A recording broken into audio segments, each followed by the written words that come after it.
Allez, donc je vais faire l'exercice en direct et je vais livrer mes impressions au fur et à mesure que je fais l'exercice pour approfondir la correction écrite. Donc on étudie l'évolution quotidienne des conditions météorologiques d'un village sur une certaine période. On suppose que pour un jour donné, il existe trois états météorologiques possibles, ensoleillé, nuageux sans pluie et pluvieux. Ok, donc trois états. Déjà ça change un peu d'habitude. On sait que si le temps est ensoleillé un jour donné, la probabilité qu'il le soit encore le lendemain c'est 0,5 et celle qui soit pluvieux c'est 0,1 et donc celle qui soit l'autre là, c'est-à-dire nuageux sans pluie, ça va être 0,4 parce que la somme fait 1. Etc. Blabla. Alors, il va y avoir trop de choses. Donc, je vais commencer à noter. Donc, au brouillon, hop, quand on voit ce genre de choses. Euh, donc, qu'est-ce qu'ils vont utiliser comme notation plus tard? AN, BN et CN. Donc, ensoleillé au jour N, nuageux au jour N et temps de chien au jour N. Donc si jamais c'est ensoleillé, la probabilité qu'il soit encore le lendemain, c'est 0,5. Donc ensoleillé le lendemain, c'est-à-dire A n plus 1, parce que c'est le lendemain, la probabilité c'est 0,5. Qu'il soit pluvieux, c'est-à-dire C n plus 1, c'est 0,1, et donc forcément celui qui reste, c'est 0,4. Ah, un vieil arbre à trois branches, hein. On adore, hein.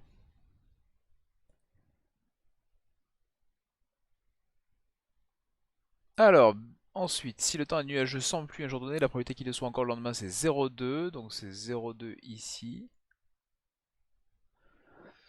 Et pluvieux, 0,7. Et du coup, ensoleillé, ça sera la somme pour que ce soit égal à 1, c'est-à-dire 0,1. Et pour terminer, si c'est pluvieux, alors encore pluvieux, c'est 0,6. Devenir ensoleillé, c'est 0,2. Et par somme, puisque ça doit faire 1, c'est 0,2 ici. Bon, voilà. Ça, c'est assez classique quand l'exercice de tronc commun, c'est des probabilités conditionnelles. Très souvent en SP, on a un petit truc qui ressemble à ça. Et la première question... Ah oui, d'abord. Ah oui, on note petit an, petit bn et petit cn, les probabilités. Parce que là, c'est les événements que j'ai notés, hein. Grand an, grand bn et grand cn. Et la n plus 1, c'est les événements. Donc petit an, petit bn et petit cn, c'est la probabilité que ces événements soient réalisés. Et au départ, on suppose que c'est ensoleillé, donc on a A0 qui vaut 1, et donc du coup B0 et C0 qui valent 0 chacun, ok. Question 1. Allez, venons-en aux questions. Donc je garde ça, c'est du brouillon, hein, ça peut nous servir. Démontrer que pour tout antinaturel n, on a an plus 1 qui s'écrit comme ça. Alors c'est quoi n plus 1? C'est la probabilité de réaliser an plus 1. Et ça, c'est complètement la formule de probabilité totale. Donc la probabilité de réaliser an plus 1, bah, an plus 1, on le récupère ici, ici et ici. Et les événements an, bn et cn sont disjoints. Donc du coup, la formule de probabilité totale fait que ça sera égal à p de an fois 0,5, c'est-à-dire P de n plus 1 sachant n, plus P de Bn fois 0,1, plus, faites pas ça chez vous, hein, le retour à la ligne c'est dégueulasse, P de Cn fois 0,2.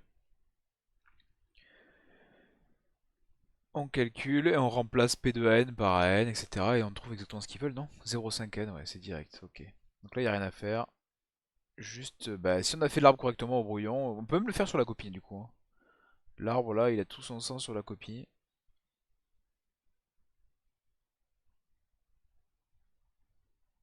0,2 Cn, voilà. Question B. Démontrer que pour tout antinaturel n, à n plus 1 il vaut 0,3 à n moins 0,1 bn plus 0,2. Ah, il y a la Cn qui est dégagée. Et après on admettra que bn plus 1 s'écrit comme ça. Alors pourquoi le Cn a dégagé? Ben, on peut tout à fait exprimer Cn en fonction de an et bn puisqu'on a cette expression là, là. On sait que la somme des trois, ça fait 1. Du coup Cn on peut complètement le remplacer par 1 moins an moins bn. et on le réinjecte dans la formule qu'on a juste en haut. On réinjecte le Cn ici, et à mon avis, on trouve exactement la bonne formule. Enfin, c'est même pas à mon avis, c'est certain. C'est-à-dire AN, non, 0,5 AN plus 0,1 BN plus 0,2 facteur de 1 moins AN moins BN. Et quand on développe, le 0,2 il sort de là. 0,2 fois 1 ça va faire 0,2. 0,2 fois moins AN ça va faire moins 0,2 AN. Avec le 0,5 AN ça fait 0,3 AN et on est bon. Et ici moins 0,2 BN qui va se simplifier avec le 0,1 BN, ça fera moins 0,1 BN. Ok. Donc on est bon pour la relation AN plus 1 égale 0,3 AN moins 0,1 BN plus 0,2. Et on admet que faudrait faire pareil en fait hein, pour Bn plus 1. Mais comme c'est chiant, voilà, on va pas refaire la même chose. On l'admet, Bn plus 1 s'écrit 0,2 N plus 0,2. Ok. Donc ça, honnêtement, c'est pas de l'aspect. Hein. Ça, c'est 100% pas de l'aspect, c'est du tronc commun. Tout le monde sait faire ça en terminal S. Enfin, c'est avec capacité en tout cas. Peut-être qu'on peut se rater, mais il n'y a pas de question de spé là-dedans. La question 2. Là, par contre, ça commence à parler spé. On considère les matrices suivantes, M, U et R, justifiées que potentiel naturel n, un plus 1 vaut m fois un plus r. Bah là il suffit de faire un calcul. Hein. Donc là il y a juste à calculer m fois un. Là on veut juste savoir si vous savez multiplier deux matrices entre elles. Donc même une matrice colonne avec une matrice carrée. Donc m fois un. Ah mince c'est plus r. Hop. Plus r égale. Le m fois un ça fait 0,3 an moins 0,1 bn.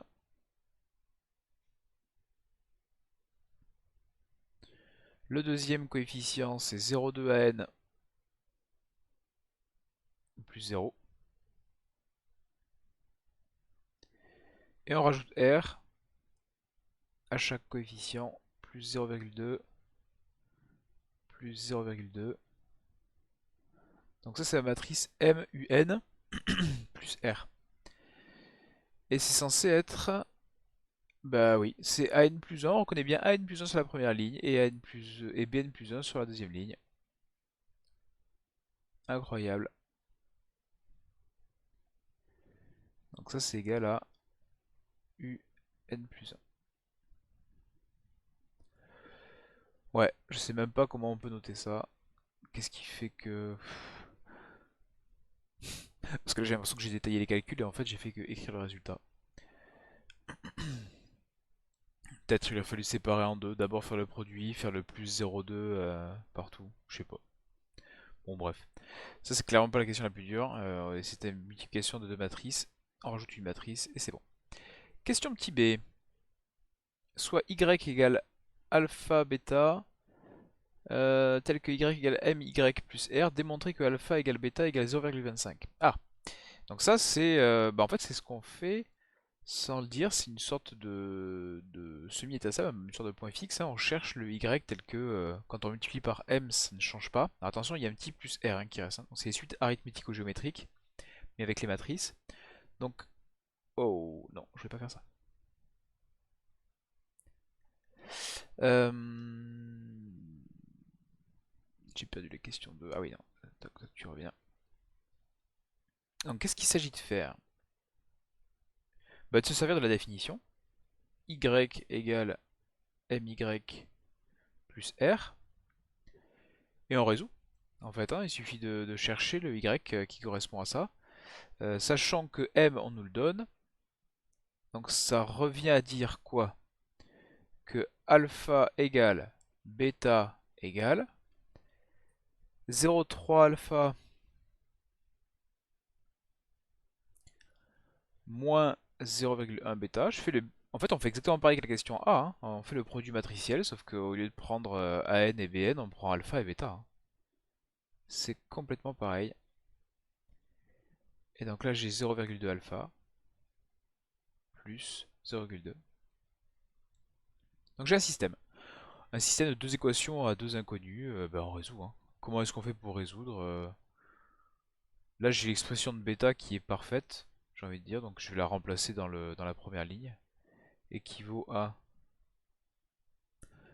donc alpha égale 0,3 alpha moins 0,02 alpha moins 0,02 plus 0,2. Qu'est-ce que j'ai fait? J'ai remplacé le bêta ici, là. Le bêta, je l'ai réinjecté par 0,2 alpha plus 0,2. Donc moins 0,1 fois tout ça, ça donne cette égalité-là. J'ai oublié le petit alpha? Non, ici. Donc ça donne moins 0,02 alpha moins 0,02 et le plus 0,2 qui traîne ici. Et bêta, on le récupère, on garde l'équation. Hein. 0,2 alpha plus 0,2. Dieu que c'est moche. La première ligne, on va mettre tous les alphas ensemble, on divise après, donc ça fait quoi? Ça fait 0,7, 0,72.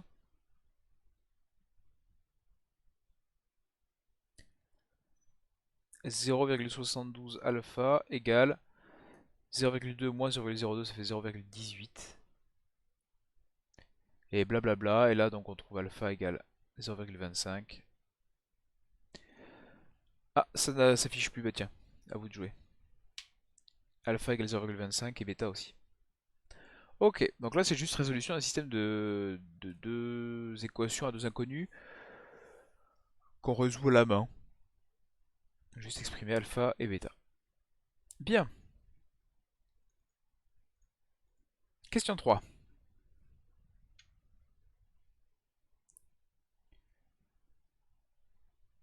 Question 3.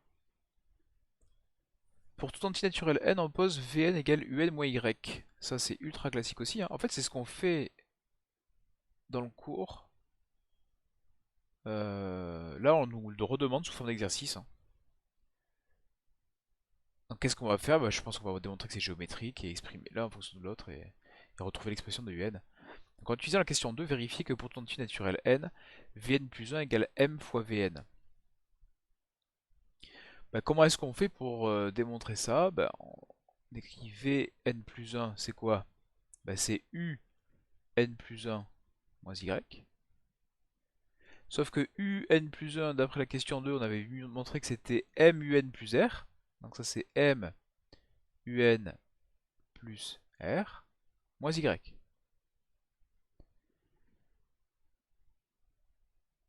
Égale. Donc là on a utilisé la question 2. Maintenant il faudrait faire apparaître la factorisation M fois Vn. Mais UN, on sait que c'est quoi? UN, c'est Vn plus Y. Donc ça fait M facteur de UN. Non, pardon. Vn plus Y.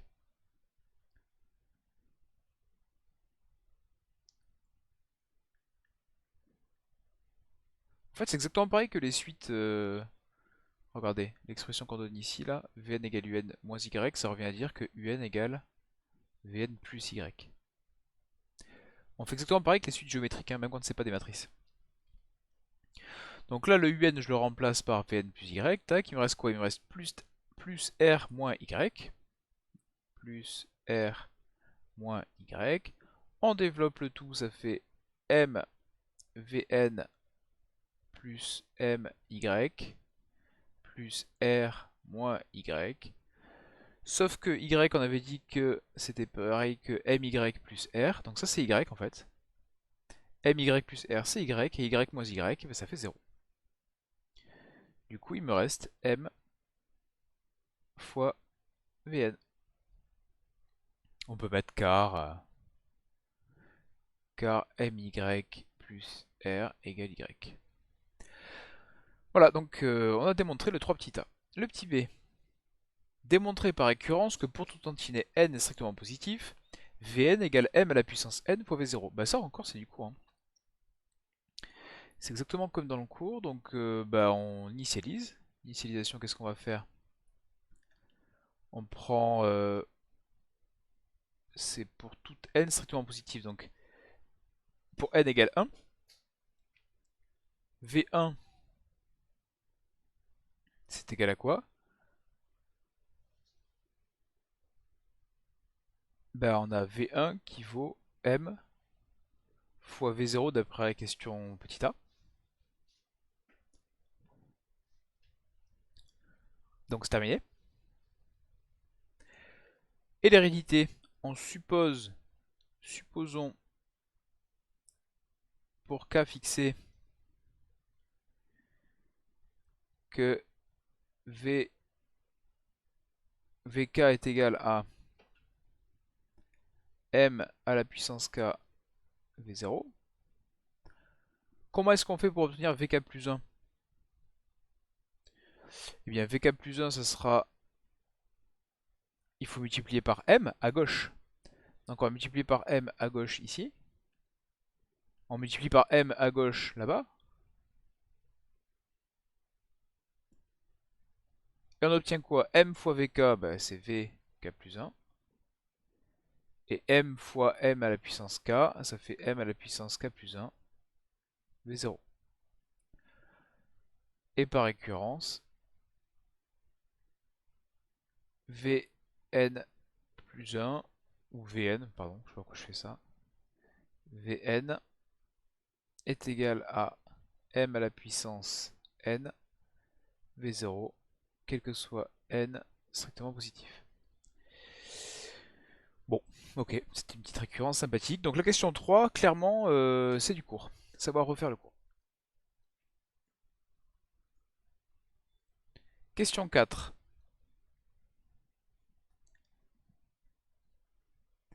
On admet que pour tout entier naturel strictement positif m à la puissance n c'est égal à tout ce bordel. Oui, heureusement qu'on l'admet. Je pense que ça peut se démontrer aussi par récurrence, hein. Mais flemme. Quand tu vois la tête de la matrice, t'as pas envie. Donc déterminer l'expression de AN en fonction de l'entier strictement positif n. Bah là il faut tout assembler en fait, hein. Typiquement, exercice, enfin dernière question d'exercice typique. On reprend tout ce qu'on a fait, on assemble et on est bon. Pourquoi? Parce que c'est qui AN, c'est le premier coefficient de UN.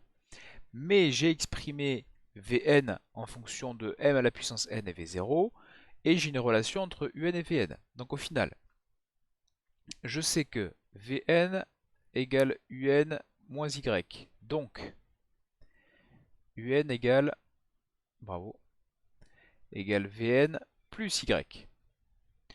Sauf que je sais aussi que Vn,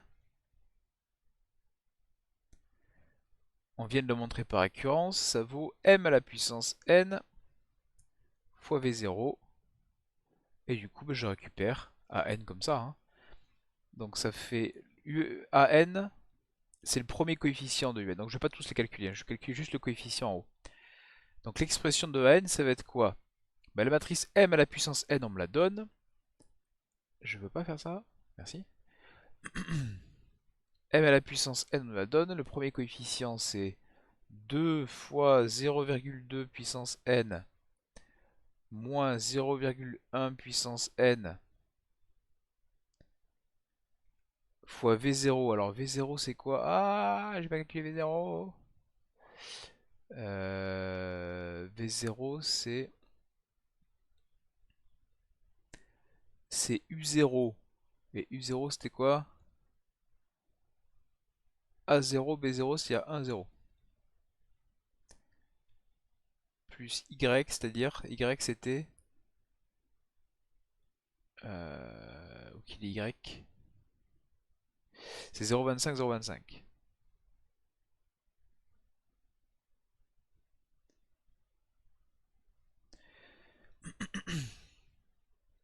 Ah non, c'est un moins. Bravo.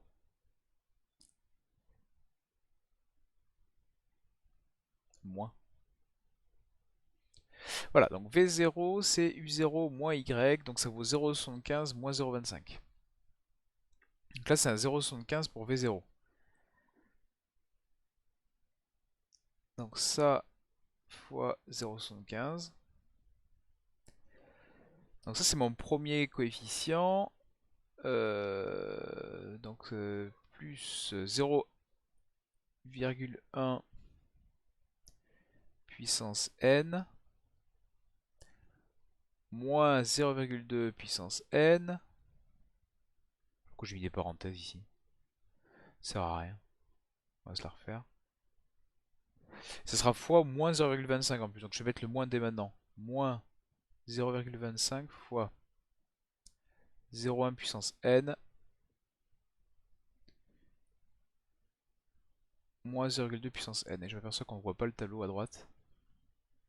Oh, moins. Calme-toi. Donc ça c'est la multiplication de la matrice m puissance n par v0. Et il faut que je rajoute 0,25, 0,25. Donc c'est plus 0,25 sur le premier coefficient. Ok. Donc là on a notre expression de an. Déterminer l'expression de n en fonction de l'entier strictement positif n. Donc là on a tout exprimé en fonction de petit n. Est-ce qu'on peut simplifier ça? J'imagine. Voyons voir ce qui est simplifiable. Alors j'ai tout ça fois 0,75, donc ça fait 1,5 fois 0,2 puissance n, moins 0,75 fois 0,1 puissance n. Et ici j'ai moins 0,25 fois 0,1 puissance n, donc au final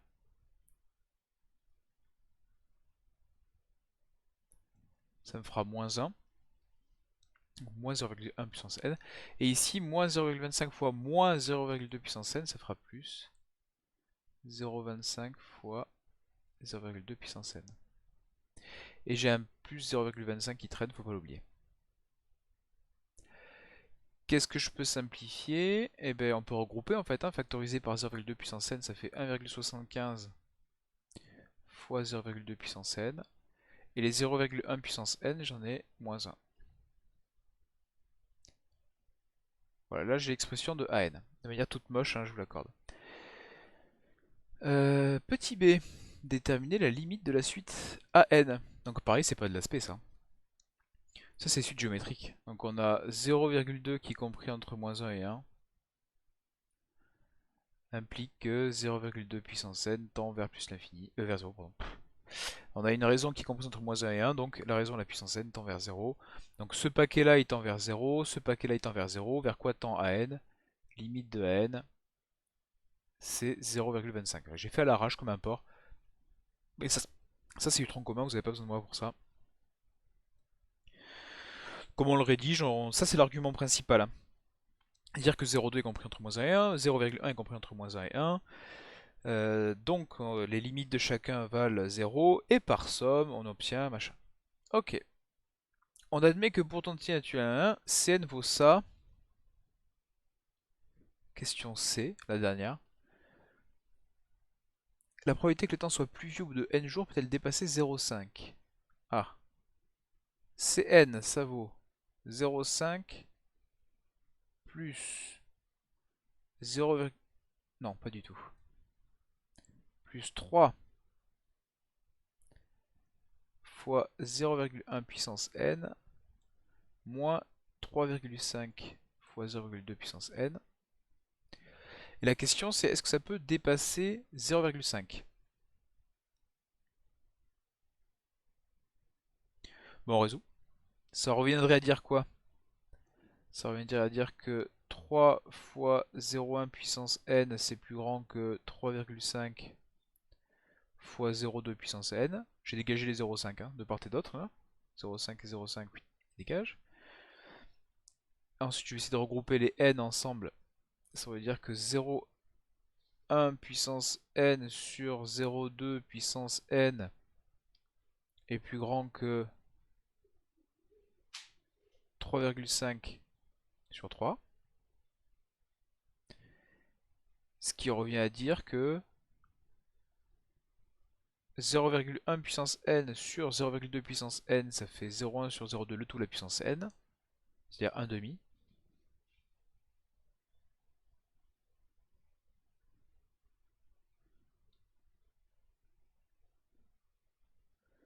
Non, est-ce que j'ai une connerie?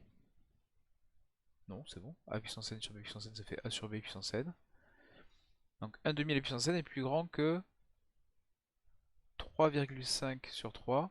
Ça me semble peu probable. Donc est-ce qu'elle peut dépasser 0,5? La réponse est non.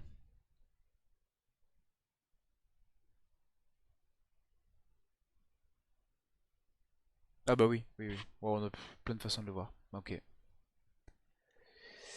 Donc non, bah là il suffit de finir la résolution, hein. Ça revient à dire que on passe au logarithme népérien n ln de 0,5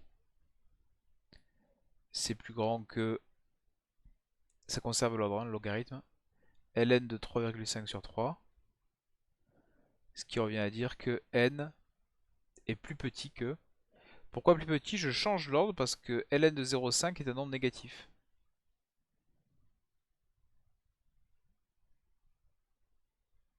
Et ça, c'est un nombre qui est strictement négatif là. Ça c'est positif sur négatif, ça fait négatif. Donc il faudrait que je prenne un nombre entier n qui est négatif. C'est compliqué. Dans la mesure où n est un entier naturel, ça ne marche pas. Voilà, donc dans l'exercice, selon moi, les questions 1A et 1B, c'est vraiment du tronc commun, c'est des probabilités conditionnelles. Ensuite, on fait Mumuse avec des matrices. On fait un état stable qu'on nous mâche en fait, hein. Les questions sont détaillées. On fait une petite récurrence. Et la fin, c'est des limites sur les suites. Il n'y a pas énormément de spé non plus, hein. Et ça, c'est l'exercice en entier. Donc zéro arithmétique, que des matrices un peu faiblardes. Voilà ce qui nous avait attendu pour cet exercice-là. J'espère que vous avez tout saisi, que c'était pas trop ennuyeux. C'est un petit peu long, je suis d'accord. On se retrouve pour une nouvelle vidéo plus tard.